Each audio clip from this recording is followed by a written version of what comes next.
The final boss is back. It's go time. Season 3 is here. Are you tuning in? Every Sunday is Sitting Down Sundays with the final boss. Get ready for an inspiring journey as we dive deep into the transformation from the nation's capital to the entertainment capital of the world. This is the conversation that will ignite your dreams and fuel your ambitions. What you'll experience: game-changing insights from industry leaders, real talk about making impossible dreams possible, the blueprint for leveling up your life, motivation that hits different. This isn't just another podcast episode. This is your wake-up call to greatness. Don't just listen, absorb, don't just hear. Transform, don't just dream, execute. Drop a like in the comments if you're ready to level up with us.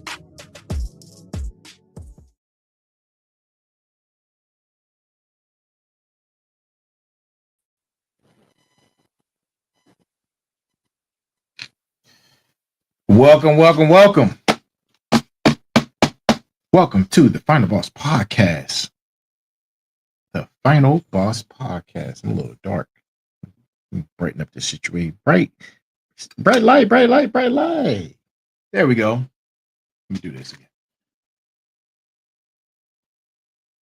Welcome to the Final Boss Podcast. Hey man, listen, I got a great show for you tonight. Look, this is episode number 132, man. 132. On our way to episode number 200. Boom. Yes, sir. Look, man, it's a lot going on.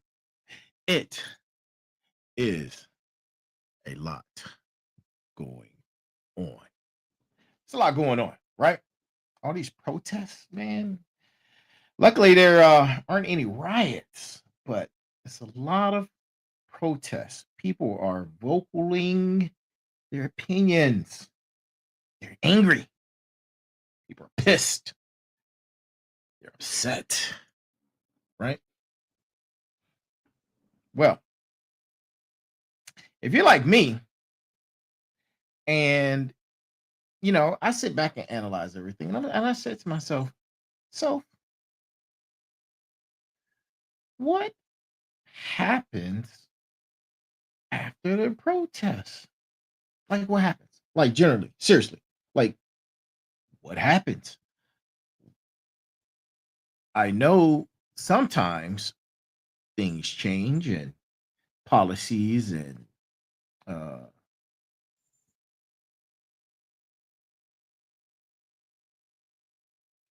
laws and things of that nature happen after a protest. But what's in between all of those things that that occur directly after protests? And that's what we're going to be talking about tonight. Episode number 132. We're going to discuss the 5 W's and how about what happens after protests. And you're like, why would I be talking about that? Because I was curious about it. I know you're curious about it. You just sitting around watching like, hey, people are protesting. Like, does something happen after that? Well, that's what we're going to be talking about. The things that happen in the middle. I love the middle. I always like talking about the middle. The middle is a great conversation. So, welcome to each and every last single one of you, no matter where you are, whatever platform you're watching on. Thank you for joining us. Thank you for being here. Thank you. I can't say enough. And listen, I am here. And tonight, episode number 132. 132. What happens after the protest? What happens after the protest? Yes. And look, to my good morning, good afternoon, good evening, and good night. I almost forgot the greeting. And guess what else, man? This is for entertainment purposes only. Entertainment purposes only. Right? So, thank you, Shikandi. I appreciate you for tuning in. You are the best. You're the number one final boss. I appreciate you. So yeah, man, we're gonna be talking about that. And you know what? Listen, we're getting a lot of great feedback, man. Please continue to give us the great feedback. We need it. And let us know that we're doing our job over here. Email. The email is at info@thefinalbosspodcast.com. The email again is info@thefinalbosspodcast.com. And if you want to DM us or hit us on any of the social media platforms, we're on Instagram, we're on Facebook, we're on YouTube, we're on LinkedIn, we're on Twitch, we're on Kick, right? We're on Spotify. And I'm slowly but surely uploading all of the Spotify episodes, and then we'll be on Apple. So that's just a little tedious process, but it's getting done. You know, it's getting done. And guess what? Guess what's happening? Guess what's happening? The merch shall return. The merch site shall be up, shall return. New URL, new platform. Look, it's gonna be banging. Make sure you get some merch, right? It's hoodie season. And then if it's not hoodie season where you live, grab you some t-shirts, grab you some tank tops, man. Mugs, coffee drinkers, you name it. We have if I know all my final bosses have this right here, the magic note-taking final boss book, right? Made out of pure divine leather and olive pages made out of olive. Where else can you get that? I'm just joking. But no, seriously, it's magical, man. It's magical. Whatever I put in that book, it comes true. It's magical. But you know, we're gonna go ahead and get right into it, man. We're gonna go ahead and get right into it. Tonight's brass tacks. We have 2 brass tacks for tonight, right? And they're gonna cover the entire night. The first brass tacks comes from Eli Weasel. And here it is. There may be times when we are powerless to prevent injustice, but there must never be a time where we fail to protest. Let me read that again. There may be times when we are powerless to prevent injustice, but there must never be a time when we fail to protest. That's the brass tacks. That's the first one, right? The second brass tacks comes from Ella Wheeler Wilcox, right? Take notes. Go find out who she is. To sin by silence when they should protest makes cowards out of men. And that right there, my friends, is the brass tacks of the evening. And we are going to get right into it. Yes, sir. Yes, sir. All right. Oops, that's too loud. Got it. Boom. Boom. So, to my final bosses, to my smarts, to my warriors, to my motivators, right? This is episode number 132. And today we are tackling something real. We're tackling something real, right? Something necessary. Because if I am thinking it, I know you thinking it as well. I know you thinking it, but I'm thinking it. Too easy, right? We don't live in a vacuum of just one thought. We're all having several different types of thoughts all the time. So today, this episode, and it's something that I've never heard anybody talk about. I've never heard anybody talk about this. And people are out here, they're in the streets, man. They're in the streets fighting for injustices, and this one is going down in the history books. And it's been on what was it? The No Kings protest. That's what it's called. Hashtag No Kings protest. And look, it's everywhere. It's everywhere. The marches are everywhere. And it's not just in our country. They're everywhere, man. They're in Europe. It's everywhere, man. People are out here protesting against the injustices and things that they see that are unfair that are happening all over the world. Right? And I'm not here to point the finger at anyone, the dear leader, or anybody. I'm here to discuss the middle ground that we talked about, right? You see the signs, you see the chants. The energy is crazy. The energy is crazy. And, but that question that nobody's talking about, that I'm going to talk about, because we have the most difficult conversations here on the Final Boss podcast, Final Boss Nation. What happens after the protest? What happens when the cameras leave? When the crowds disperse? When the trending hashtags move on to something else? And believe me, it'll be something else very soon. What's left? And more importantly, what's next, right? What's next? So today we're going to be diving in and breaking it all down. I'm breaking it down with the 5 W's. We're going to hit the 5 W's and how. And if for those who don't know, I know my smarts, my motivators, my final bosses. I know you guys know what the 5 W's are, but for those who don't, we're going to talk about the who, what, when, where, why, and how. And we're looking at every single angle of this particular conversation. We're going to look at every single angle. We're going to be talking about the activists, the politicians, the media, the community, the opposition. We're bringing in facts, man, because that's what we do. We're bringing in the facts.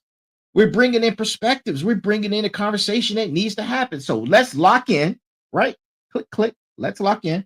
I don't have a lock-in sound, but I do have an evil laugh. Ooh. One more time.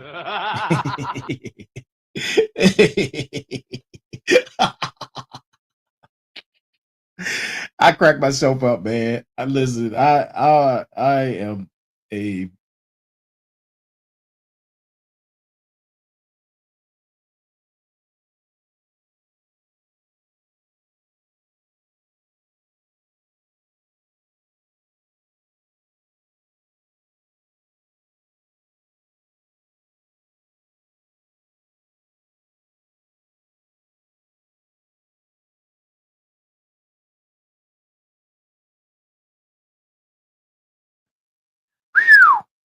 man.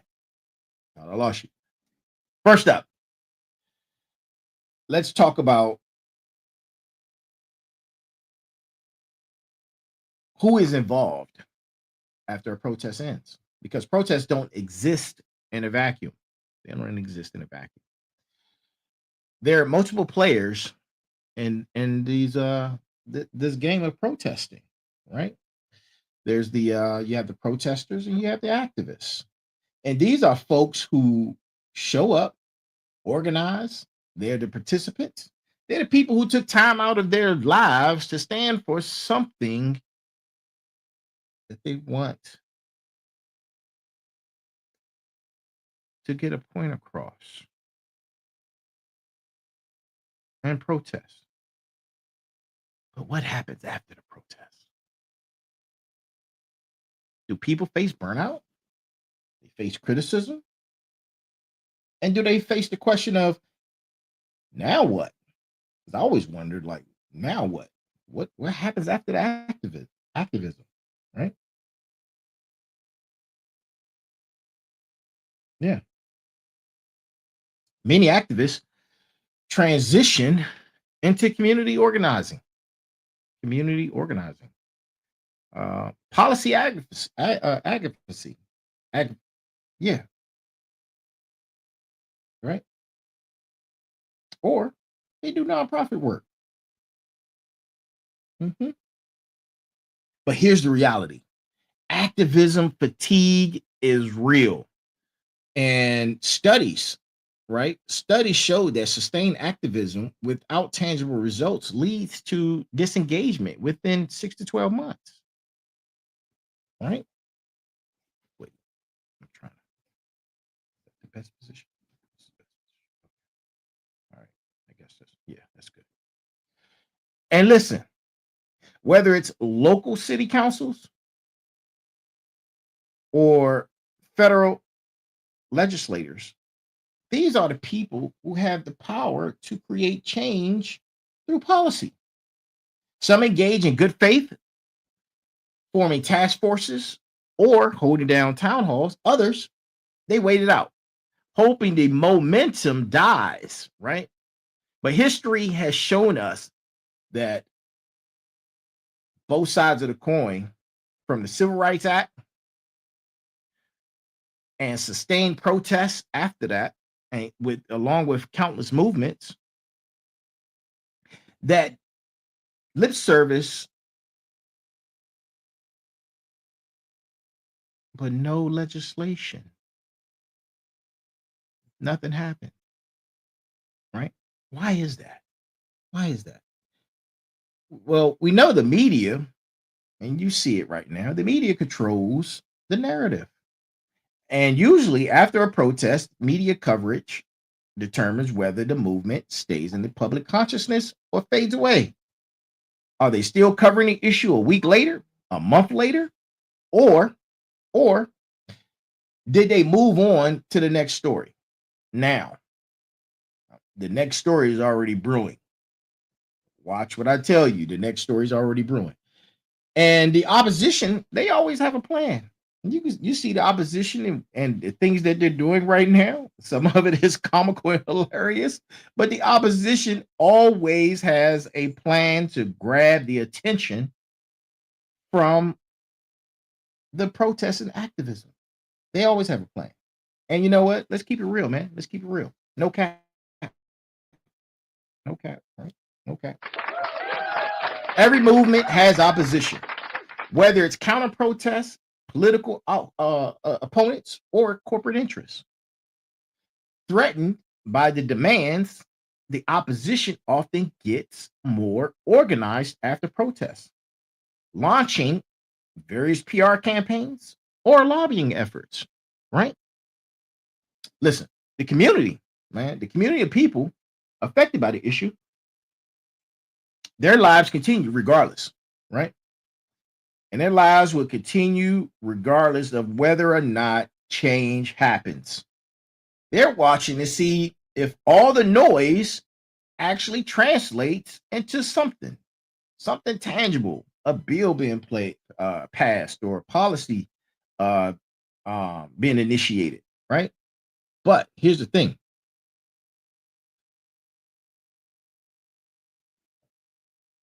we smart enough to know that the talking, the protesting, the activism just alone doesn't cause change. We know that. It's the hours and days after the protest that change happens, both literally and figuratively, right? And there's a physical cleanup um, that happens if the protest was large enough. There's organizational cleanup, there's debriefing meetings, right? Assessing turnout, that's always a big thing, man. The numbers matter. The numbers matter, right? And you have to have a after action review to discuss what worked and what didn't. A lot of smart organizers, they document everything. They have to. It's metrics. They have to document everything: the photos, the videos, the media clips, attendance numbers. This becomes historical record, right? The No Kings protest would go down in history, they say, right?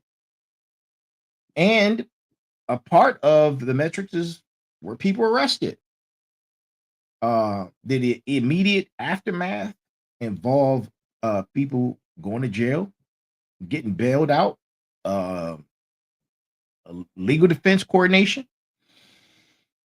Uh, of course, you got to have court dates if people were getting arrested and charged. Well, organizations like the National Lawyers Guild have documented that post-protest legal support can make or break a movement's ability, right, to continue. Stay with me. Stay with me. Those facing charges need resources that takes time and money. It takes time and money, right? Time and money. And in this digital age, right, the protest continues. I'm sure we're going to be seeing pictures and speeches from this protest for weeks on end due to the digital age. The protest continues. The hashtags trend continue. The videos will continue to circulate. Debates happen in comment sections, right? Us against them against us. Who is us? Who is them? Right? I'm not taking a political stance. I'm just vocalizing the things that happen, right? And you know, the aftermath can actually amplify the message.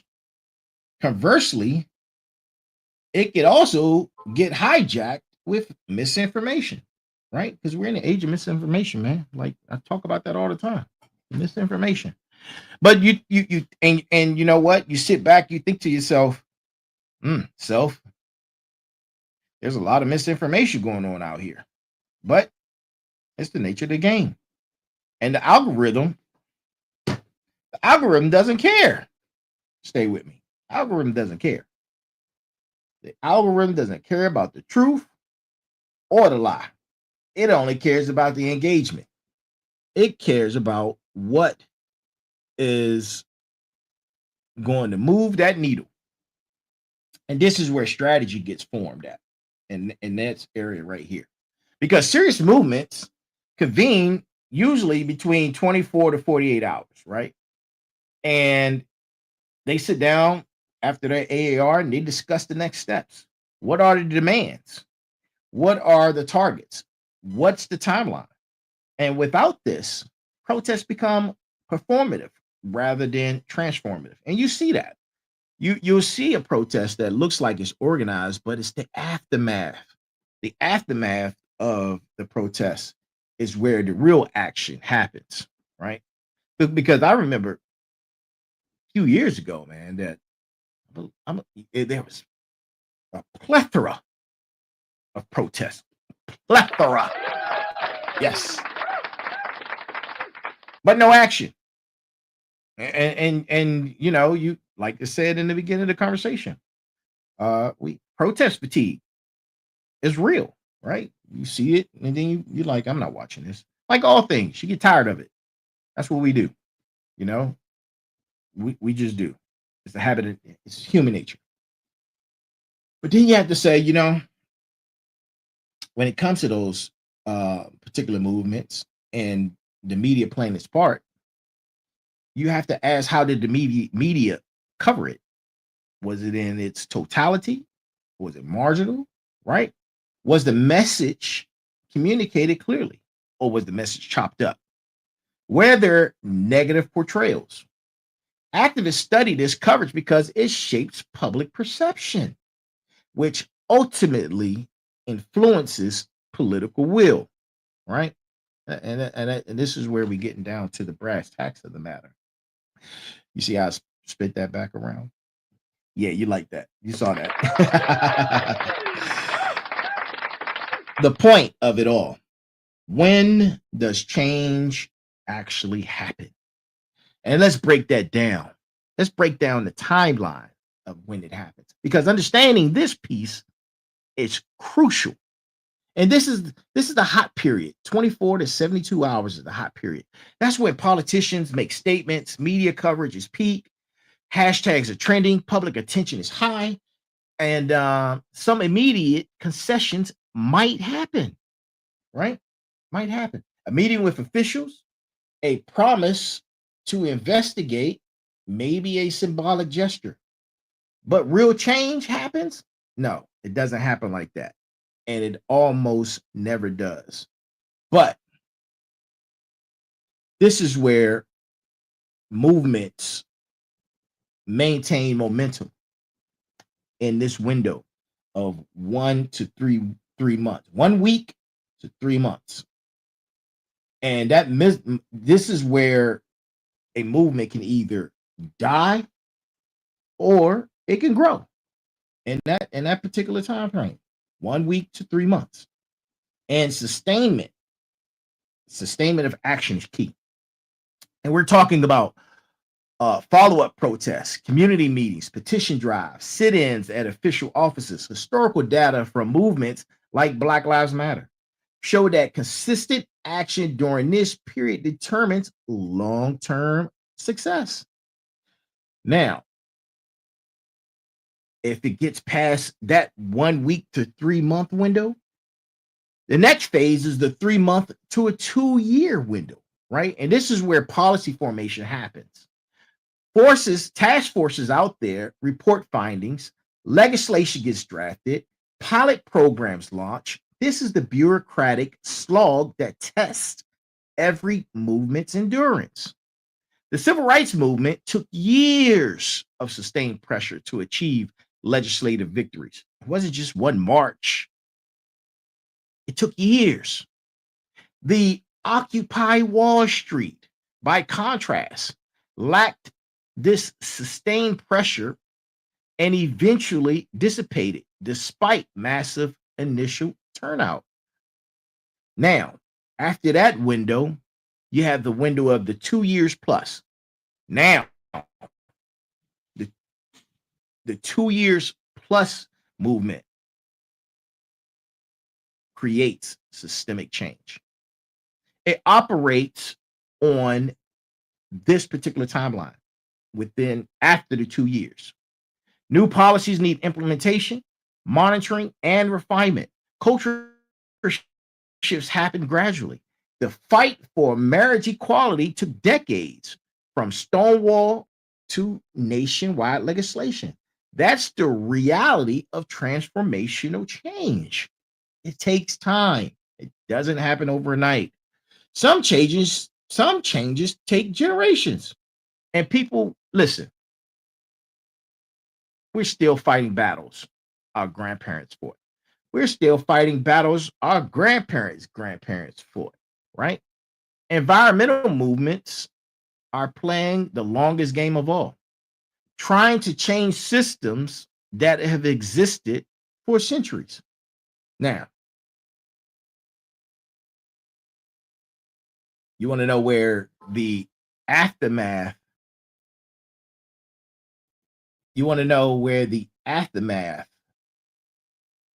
of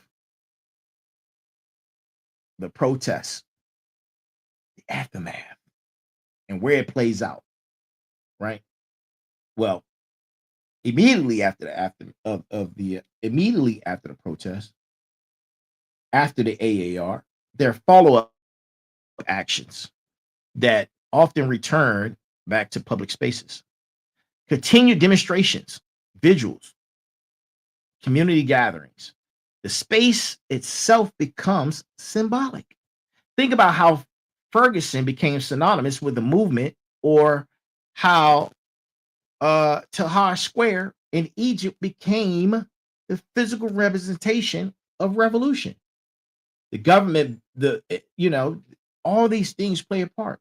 The buildings, the city halls, the capitals, so forth and so on. This is where the policy work happens. Activists who transition from the streets to the chambers understand that both spaces are battlegrounds, right? Stay with me.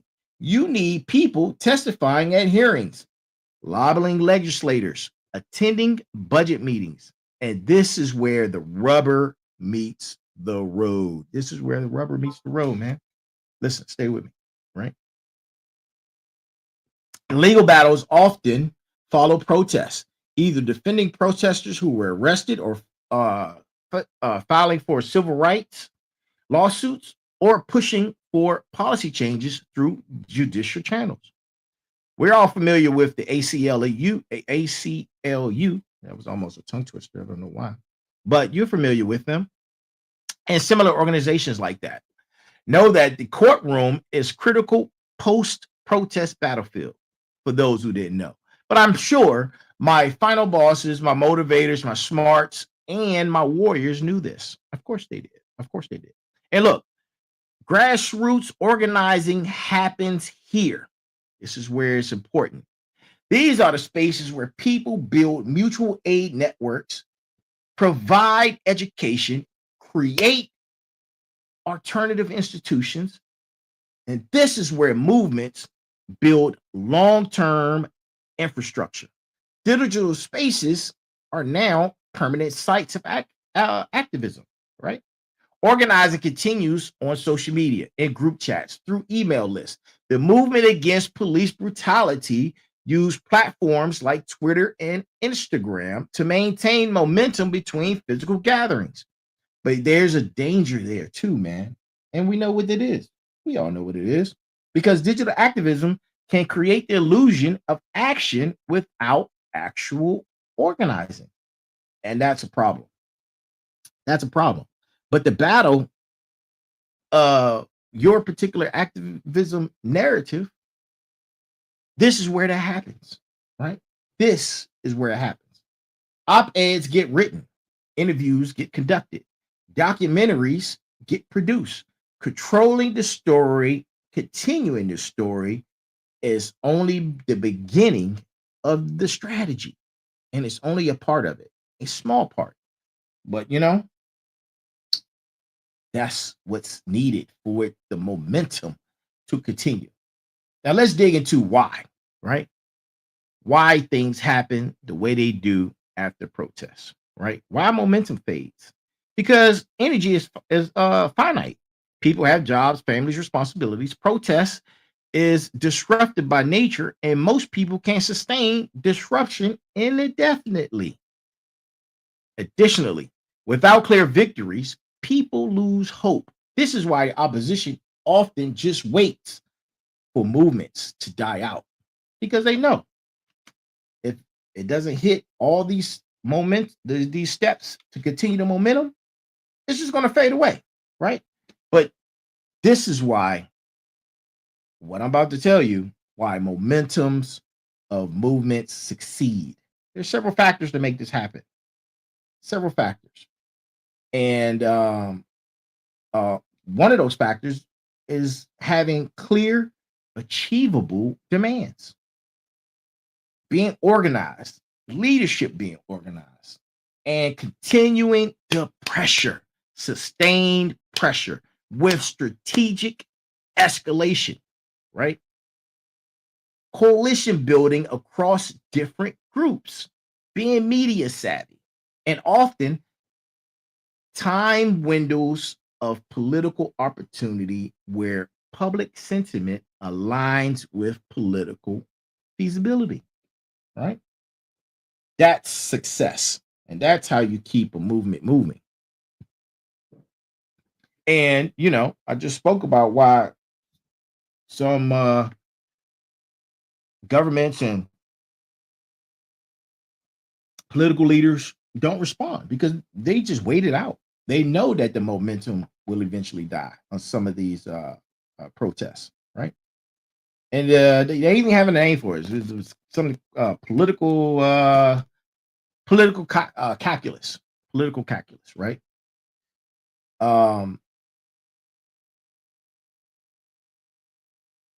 And that has a lot to do with if things are voted for or if they're ignored, right? And the economic pressure that may come from boycotts,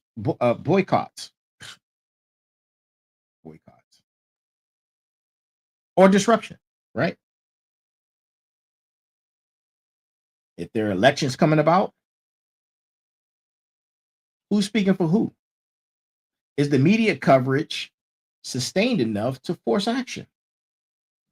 Governments respond to power, and power comes from organized people or organized money.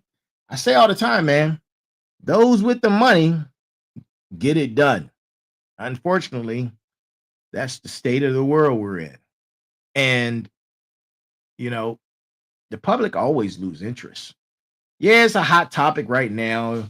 It's trending. The hashtags is popping, and uh, we're in an echo chamber. Everybody is regurgitating the same political viewpoints or the different stances out there. Everybody's just regurgitating, and it's all in the echo chamber. That's why I wanted to talk about the why, the 5 W's. That's why I wanted to talk about the 5 W's. So we won't be inside the echo chamber, but we're still talking about the particular topic of what's trending right now, which is the No Kings protest.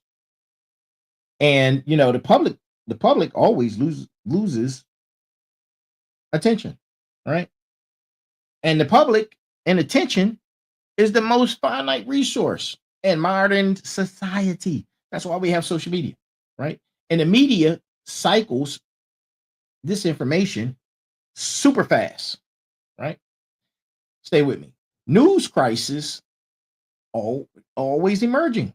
We got 3-1 Atlas be here soon. That's traveling throughout the different news cycles, right? We don't know what it is. They're not telling us what it is. I don't want to get into all that. But listen, people who experience outrage often experience outrage fatigue. And psychologically, we as humans struggle to maintain high emotional intensity over extended periods. We just do. Movements must understand. My cat is going crazy. Movements must understand and plan accordingly to this because it's all about attention.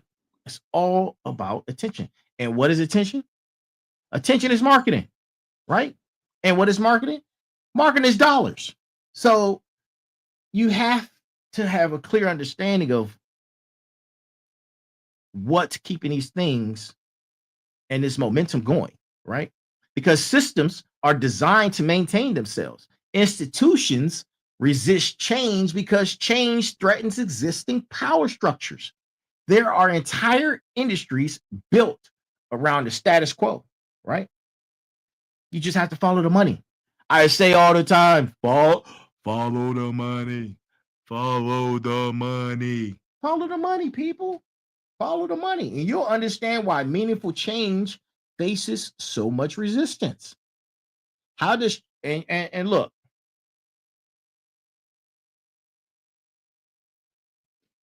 how does this change happen? Right? It happens through strategy and different mechanics.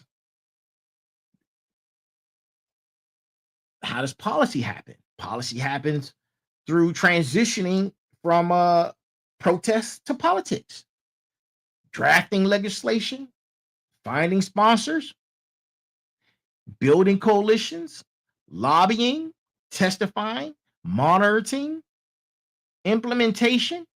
All these things is about the dollar. It's about the money. It's unglamorous. It's unglamorous work, man. It's hard work, right? But it is absolutely necessary. Absolutely necessary. The Americans with Disabilities Act. Hey, I'm a disabled veteran, so I'm speaking from this standpoint. The Americans with Disability Act came from sustained organizing that went far beyond protests. And you wonder why? It's money. It's all about money. Boycotts, divestment campaigns, strikes. When you hit the bottom line, you get attention.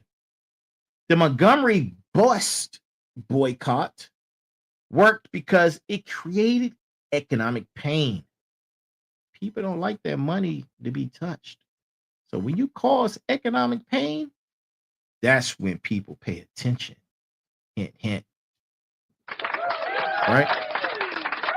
Modern movements use these tactics too, from boycotting companies to pressuring universities to divest from certain industries. And you see that happening on multiple levels right now. It's happening on multiple levels. You see that there's a huge uh, political campaign out there trying to get certain universities to go along with this plan and divest from this plan or with that plan. So yeah, it's happening. And you know, uh lawsuits, they play a huge part in that. Lawsuits can force compliance. Civil rights organizations have used litigation strategically to overturn discriminatory laws and practices. Sometimes it's slow, it's expensive, but sometimes the only way to compel institutional change is through that, right? You got to think about who's backing these protests, man. Who can afford to back these protests? And these protests are large, right? What's the agenda? What's the agenda? Usually with protests comes cultural shifts, changing of hearts and minds, and education. When I was deployed to Iraq, the mission was to change the hearts and minds of the people, right? Educating, storytelling, art, media representation. This is the slowest form of change, but potentially the most lasting, right? Because you can pass a law, but if there's no culture shift, people will always find a way around it. People always find a way around it. And sometimes you can't reform existing systems, right? You have to create new ones. Mutual aid networks, community land trusts. And I hope you guys are taking notes, man, because I know a lot of you guys out there, y'all are part of the protest. And it's more than you just being out there with signs and speeches. This is what it's about. You have to have through networking, have build mutual aid networks, have community land trusts, right? Cooperative businesses, alternative media, because mainstream isn't going to always uh, publicly speak on your behalf. And these models demonstrate what's possible and provide immediate relief when fighting for a larger change, right? These things are needed.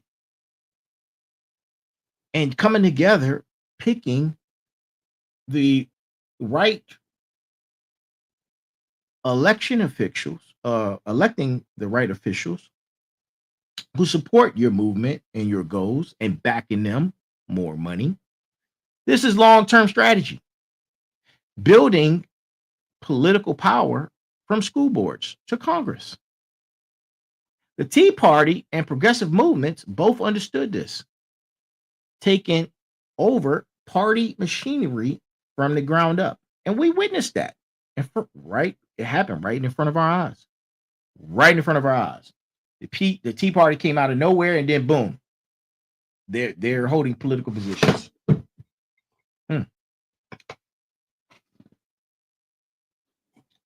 me do that.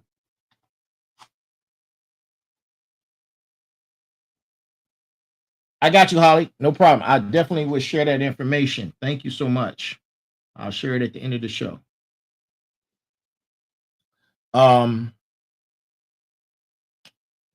For those who don't know, let's look at the civil rights movement, right? From the 1950s to 1960s. 10 years. And what happened after the protests? The Montgomery bus boycott lasted from 1955 to 1956. The protest lasted 381 days. And after it ended with a legal victory. Legal victory. Activists didn't go home. They formed the Southern Christian Leadership Conference, creating institutional infrastructure. They planned the next campaigns. They trained activists. They built a movement apparatus that could sustain multi-year struggle. And then continued, right? Continued on. Now we're talking the March on Washington, 1963. The march was powerful and symbolic, but the real work came afterwards. Civil rights leaders met with the president. They met with President Kennedy. They met with President Johnson. They lobbied Congress relentlessly. They coordinated with sympathetic lawyers, and the Civil Rights Act came into fruition in 1964. And then after that, the Voting Rights Act of 1965 came about. Through sustained pressure combined with strategic political maneuvering, right? What made the civil rights movement succeed was organization. Churches provided meeting spaces and financial support. NAACP provided legal expertise. The SNCC provided youth energy and frontline activism. The SCLC provided coordinated strategy. Each organization had a role. This wasn't spontaneous. It was planned. It was methodical. And these are the things that you don't see.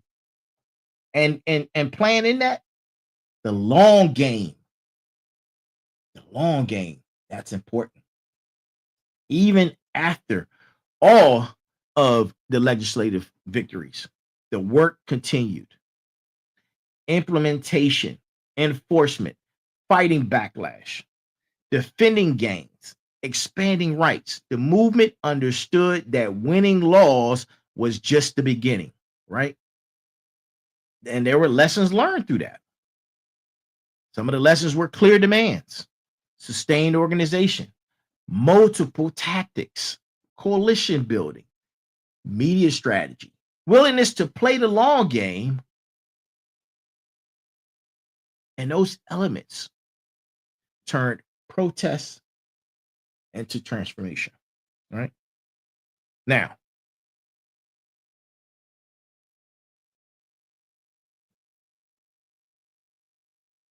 let's talk about Occupy Wall Street, right? Let's talk about Occupy Wall Street. Let's take a look at that as a contrasting example, right? Occupy Wall Street happened in 2011. We all remember it. Some of us may, some of us don't. But if you don't, go do your research. Occupy Wall Street.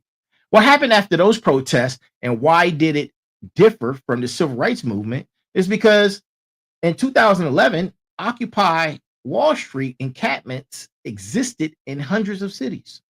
The message about economic inequality resonated widely. The message was we are the 99% entered into cultural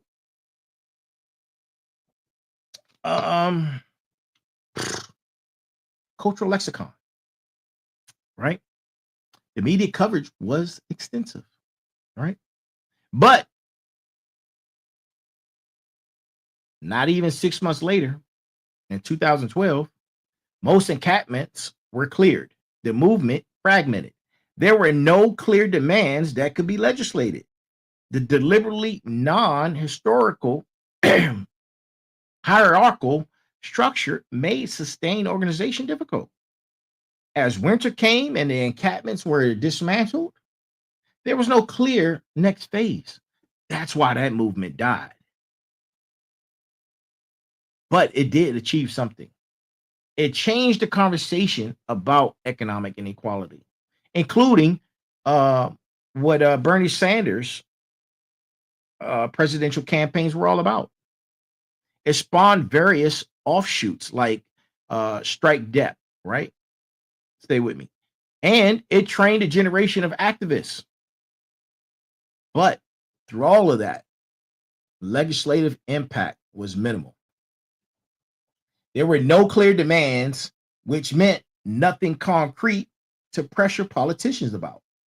The anti-leadership structure, while philosophically appealing made sustained coordination difficult. No institutional infrastructure.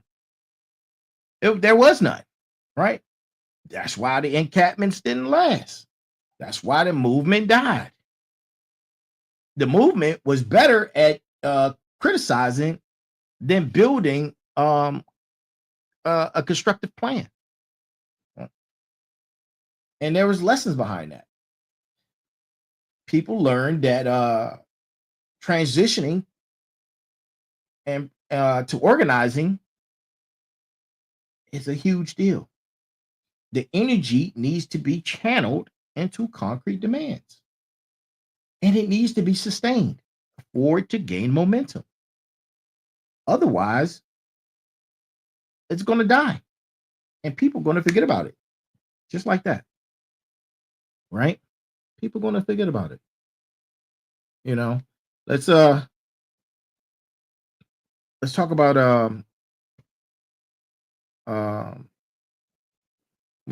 what is the one of the latest movements? Oh, BLM. Let's talk about BLM, right? And particularly after uh George Floyd, and he's trending again, and y'all know why.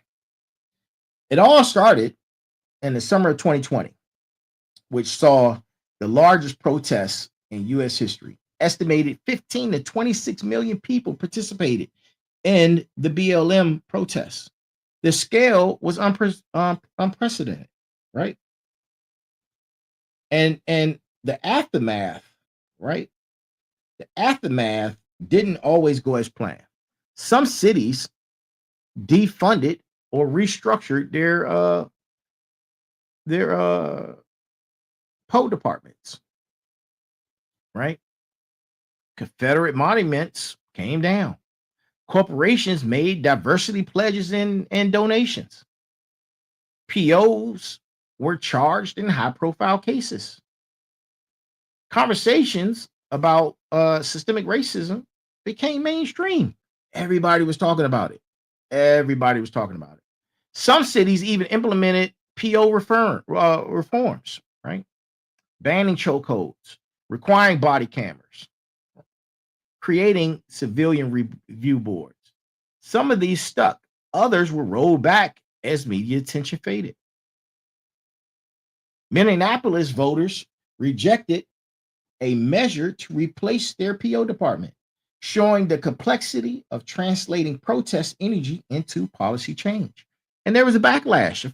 Of course. A strong counter movement emerged. Right? Blue Lives Matter, All Lives Matter, which picked up just as much traction. Some states passed laws increasing penalties for protest activity. The phrase defund the PO became politically toxic, showing how message framing matters. And it's about who controls the media, who has the money to control the media. Right? Stay with me. The movement continues, but with less mainstream visibility. Local organizing persists in many cities. Some policy changes remain. Cultural impact was significant. However, how we talk about race and policing shifted, but comprehensive federal reform failed in Congress, showing the limits of even massive protest movements. I'm telling you, man, it's all about the funding. And what did we learn from it? What did we learn from it? We learned that sustained mass mobilization can achieve some reforms, and we've seen that through other various activists, protests, and activism. We've seen that. Cultural impact can be significant. We also saw that. But translating protests into comprehensive policy change remains challenging without sustained pressure and political strategy. There's dollars and cents, people. Dollars and cents.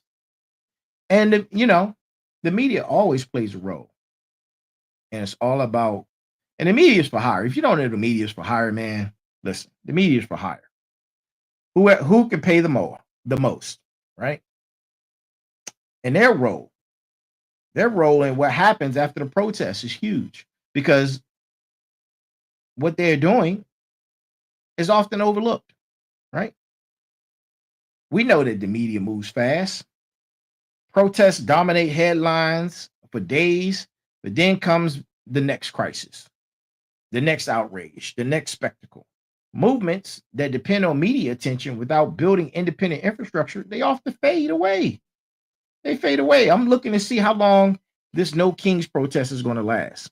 Although it's global, if it doesn't have the infrastructure and the planning and the funding, we're going to see what happens. And I'm watching and I'm paying attention. I hope you, as Final Bosses, smarts, warriors, and motivators, are paying attention too, because how media protests are framed matters enormously. Are protesters portrayed as activists or agitators? Or the T word that I'm not going to say. It ends in ism, right? Heroes or rioters, peaceful or violent. These frames shape public opinion, which shapes political will. After the initial protests, narrative battles intensify. Opposition groups launch counter narratives, and this is why media strategy is essential, right? Platforms allow movements to control their own narrative and organize efficiently, but algorithms prioritize engagements over accuracy. Misinformation spreads fast. These echo chambers that I'm always talking about, they're everywhere. They're always forming. And the platform companies that can deplatform movements, they're out there too. And it happens. And it happens all the time. And you know, you depending on these platforms, if you're participating in activism, is risky. It's risky business. You know, you want to build momentum, create documentaries, use podcast platforms, use long form journalism that can sustain attention beyond the initial news cycle. Films about movements keep them in cultural consciousness. Think about how documentaries about civil rights kept the history alive for generations and generations, right? That's how I knew about it. I wasn't born in 1965. This is history, right? That's how you build momentum and keep it. Remember, how history remembers a movement matters. After the immediate aftermath, the struggle becomes about how the story is told. Are protests remembered as protesters? Are they remembered as heroes, or are they remembered as troublemakers? This shapes future movements, right? This shapes future movements and their ability to organize and gain support. And what is support? That's the money. That's the money. You know, and you know, I'll probably go over a little bit. So yeah, stay with me, people. Stay with me. Don't go nowhere. Stay with me. I'll probably hold you over probably about 10 minutes, man. Just stay with me, right? After major protests, especially around social justice issues, corporations release statements. They express solidarity. They express solidarity. They make pledges. They announce initiatives, right? Some are genuine, many are performative, right? The question is always this: what happens after the initial press release? Because post-protest, which we're about to see, many companies announce new diversity hiring goals or training programs. Some create new executive positions focused on diversity and inclusion. And you know what? I don't care what they're saying. There are organizations that are still backing DEI initiatives, right? Why do you think that organizations are being split in two, depending on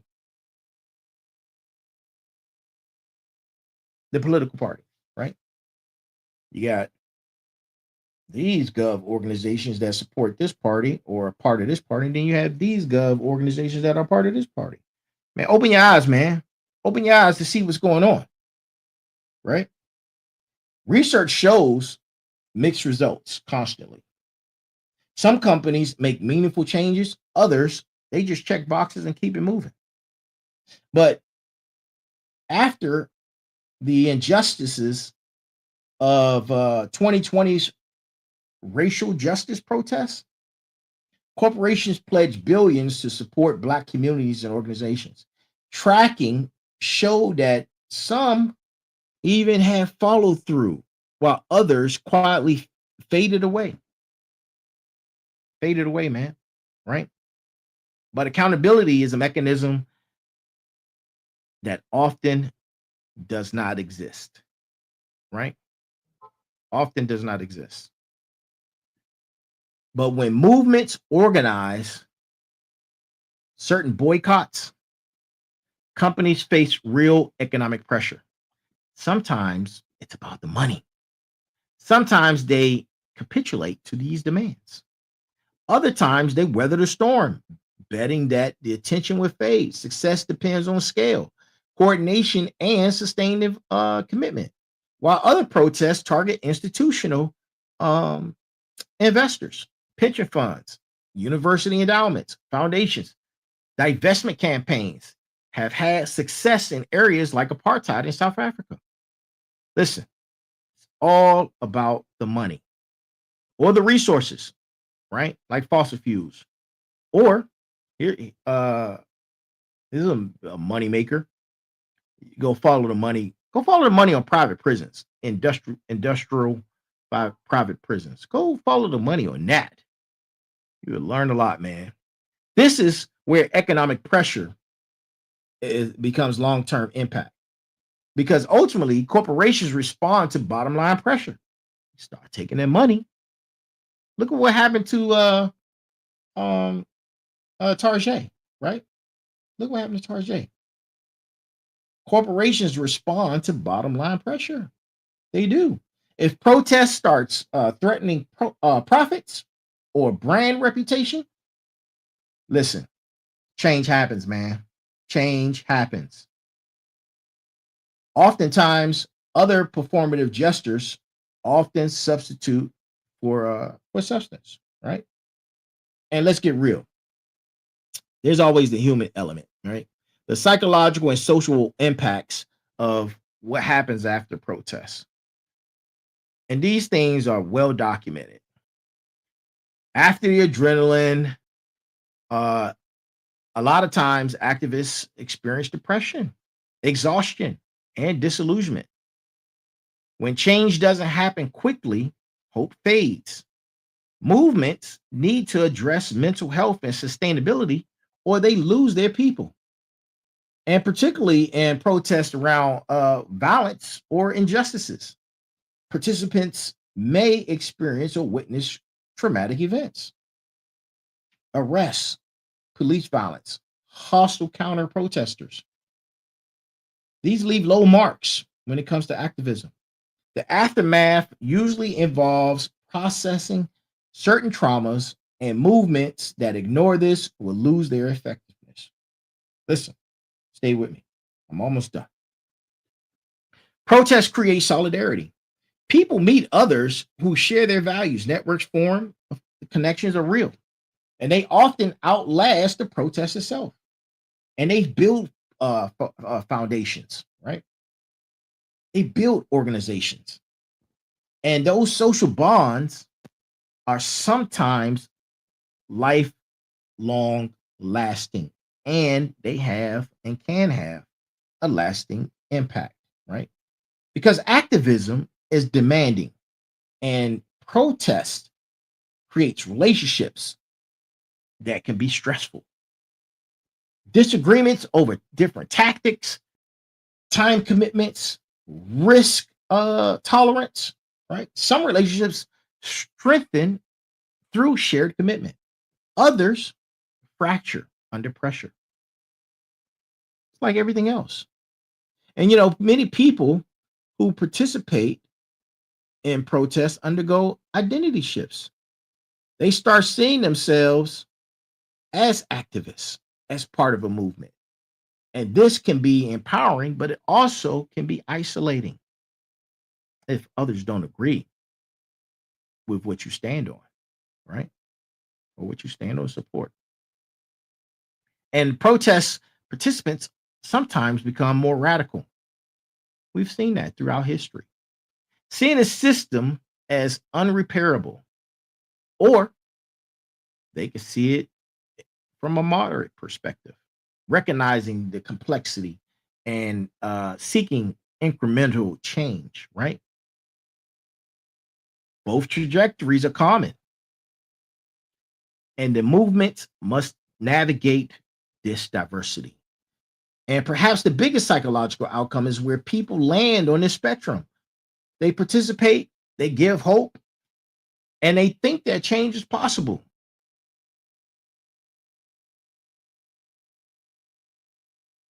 Or on the flip side, they believe that nothing ever changes. But we see things that change, right? And this all determines on how people stay engaged, right? Or disengaged. And, through this entire episode, man, everything we've discussed, from building a activist platform for long term, we talked about what it looks like. We talked about how movements sustain themselves after the protest. We talked about creating organizations that can outlast individual campaigns, right? You do that by starting a 501c3 nonprofit, right? For education and service. You do that by starting a 501c4 for lobbying and advocacy. PACs for electoral work. Each serves a function in the ecosystem of change. You identify your leaders, you train new ones, and it's a continuous thing. Movements die when they depend on charismatic individuals without building benchmarks and strength. Training programs, mentorship, clear pathways for leadership. These ensure sustainability. Fundraising infrastructure, money is needed. Gotta have that cash. You gotta have that cash, right? Have people pay memberships and pay into membership dues, right? Have grants, connect with major donors, have diverse funding sources to create stability. Movements that depend on single funding sources are vulnerable, right? You got to diversify. And no movement succeeds alone. Build alliances are necessary with labor unions, with faith communities, and other activist groups. You have to talk to sympathetic elected officials, right? Build coalition politics. This thing is complex, but it's necessary if you're trying to build power. And you have to be in it to play the long game. This isn't something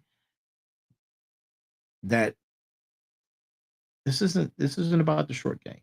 This isn't about Occupy Wall Street. This is the long game. The long game in politics.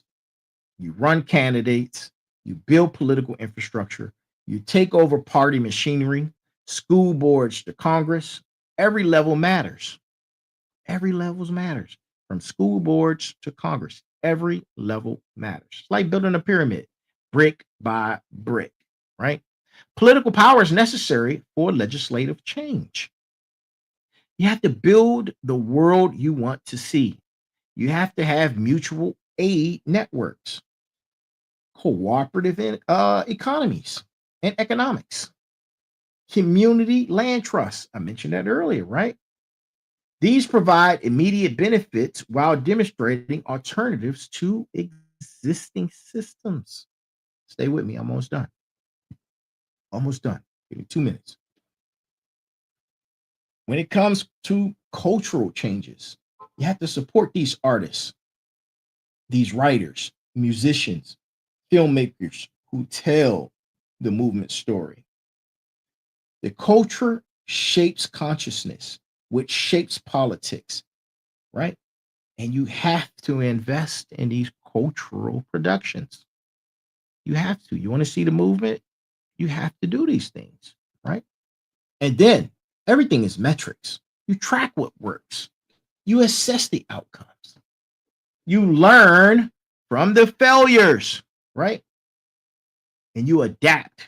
You have to adapt because too many movements repeat tactics without evaluating effectiveness. And don't think that because you have a movement and your movement has traction and momentum, don't think that the opposition is doing the same thing. You have to outlast the opposition. You have to out-tact the opposition, right? And then you build and rest. You celebrate the micro wins, the small victories. You support each other when possible, like this journey in this community and the Final Boss Nation, right? Because burnout is real and activists get burned out all the time. If they can't sustain the movement, they get burned out, right? And then they're off to the next one. They get burned out again. They don't have a plan. And with a plan comes funding. With funding comes marketing. With marketing comes money. With money becomes voices. This is how you move forward. You have to think of beyond your own involvement because it's bigger than you. It's bigger than you. You have to think about the next generation, right? These acts and movements that happened in the 60s, we're still fighting for today. This is generational, right? Write it down. Create metrics. Document the history. Document the lessons learned. Build the movements that outlast you as an individual, right? And listen, to my motivators, to my warriors, to my final bosses, to my smarts, Final Boss Nation. We covered a lot tonight, right? Almost done. And I'm going to bring it on home for everyone, right? Because what happens after the protests, the real answer is it depends. It depends on organization, strategy, sustained commitment, resource mobilization, commitment, resource coalition building, and a host of a million other factors. But one thing is certain. The protest itself is never the end point. It's just the beginning. It's a tactic. It's a moment. It's a catalyst to something bigger. What matters is what happens next. History shows us that transformation requires sustained effort beyond any single day of action.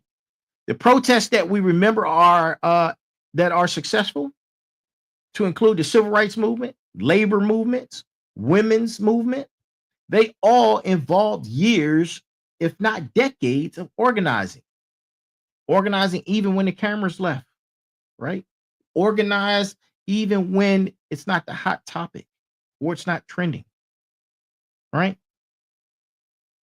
And to each and every last single one of you out there right now who's watching, look, I have to give you a call to action. This is what we do on the Final Boss Nation. I have to give you a call to action. And here's my call to action to you. If you ever participated in a protest and wondered, now what? The answer is organizing. Join or build organizations, develop skills, show up to the boring meetings, testify at the hearings, support candidates, build mutual aid networks, stay engaged beyond the emotional high of mass mobilization. Because that's emotion, right? You got to get past the emotional aspect. And if you're evaluating whether a movement is serious or performative, look at what happens after the protest.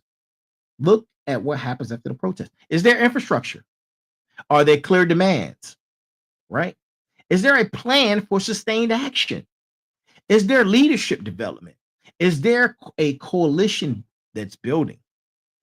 These are the makers of movements built to last, like Final Boss Nation. Why? Because we're on this journey together. We're all part of this community, right? That's why you're here. And to everyone listening, your participation matters.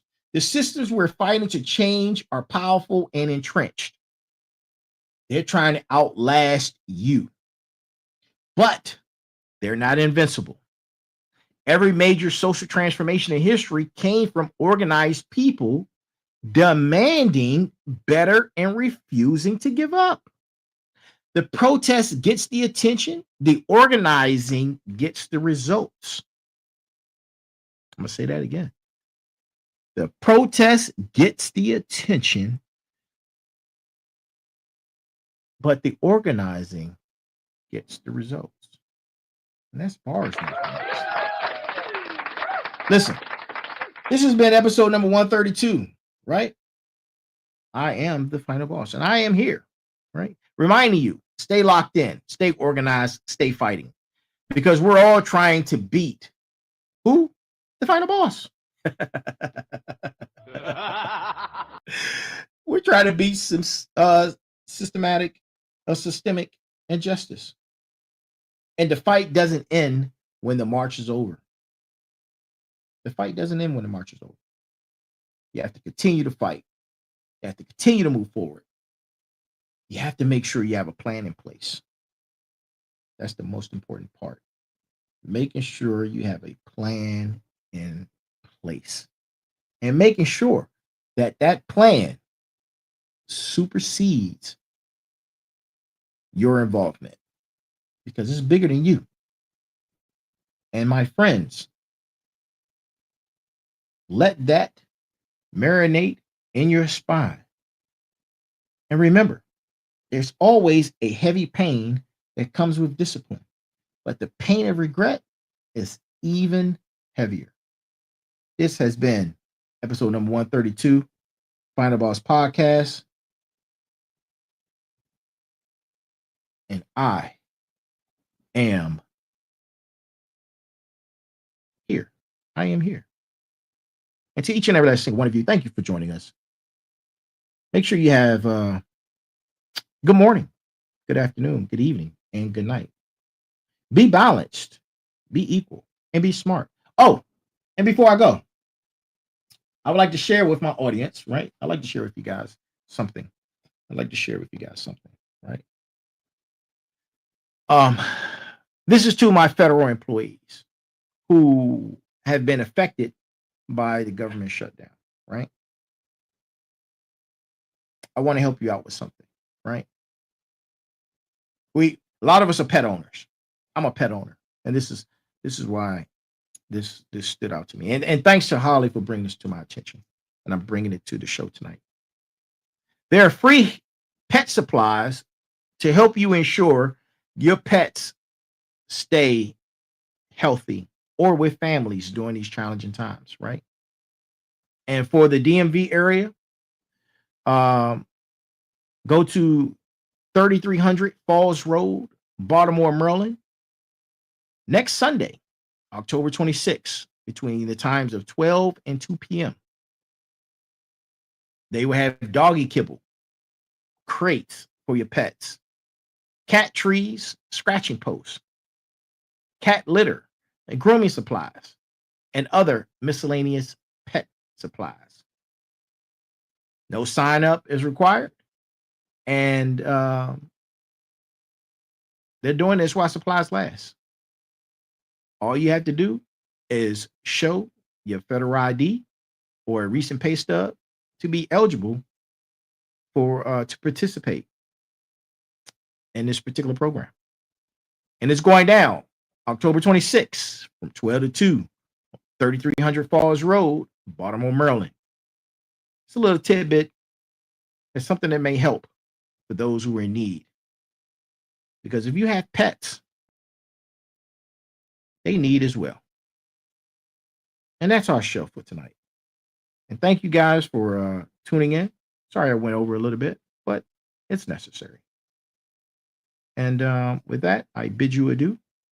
You have a great night, and I will see you again tomorrow night for a Motivation Monday. And then again for Tech Tuesday. And then again for a special guest Thursday.